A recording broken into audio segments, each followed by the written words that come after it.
when I was a kid, one of my favorite things to do was go exploring in our forest. We had this vast forest behind our house, and it wouldn't be uncommon for me on a Saturday to go spend hours out in the woods. And when my brother was old enough to come, we'd go out together and we'd pretend that we were doing all sorts of things, being explorers or fighting pirates or being whatever it was.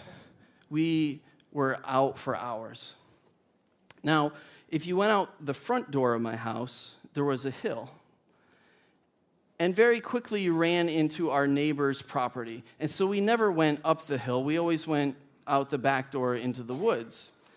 Well, one day I overheard my parents talking about how somebody had been trying to build a house on that hill. And it was very steep.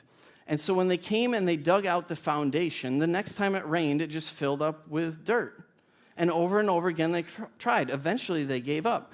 Well, in my childhood mind, being a big fan of adventure and Indiana Jones, I was certain that there were dinosaur bones or treasure or something in that pit, and I needed to go find it.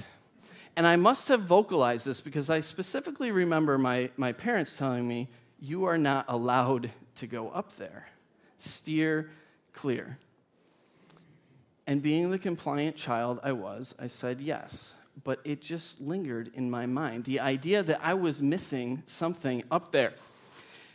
And so one day, I must have accidentally expressed something to my mother that cued her on to my plan to sneak up there. Because again, I was specifically told, don't go up there. And so I said, "Oh no, of course not, Mom. I would never." And out the back door, I went into the woods. And I went far enough back that I couldn't see the house anymore. And that's when I cut up in another direction, up around our property, up all the way around this other property, down the side, sneaking so I could get to this pit. And when I got there, it was the most amazing thing I'd ever seen. It was just filled with mud. And I did love jumping in mud. There was something about the way that my little rubber boots would go into the mud and the noise it would make when I pulled my boot back out. And so seeing this mud, I immediately stepped in 1 foot, 2 foot, and I went to pull my foot out, and it wouldn't move, and the other one wouldn't move, and I slowly began to move towards panic because I had seen Princess Bride, and I know what happens when you're in quicksand. Unless someone comes and rescues you, you're done. And so I began to cry for help, and during this time, as I'm crying out for help, I began to imagine my own demise.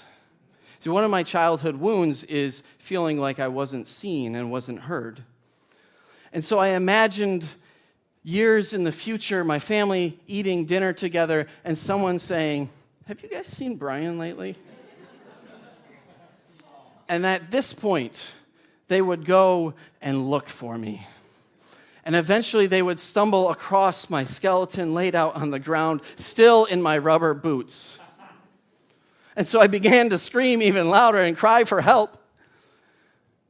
And then something quickly changed in my spirit as I saw my mom's head come up over the hill. And I began to think maybe I should have just let my fate be the way it was, because she was not happy. And here's where things get a little fuzzy for me, because I do not remember her walking up. I just remember her all of a sudden behind me, where she put her hands underneath my arms, picked me up out of my boots, and set me down on the solid ground. At which point I thought, you've got to be kidding me. All I had to do was step out of my boots, and I would have been fine. I'm sure my mom was gracious with me, although I do believe that I got punished.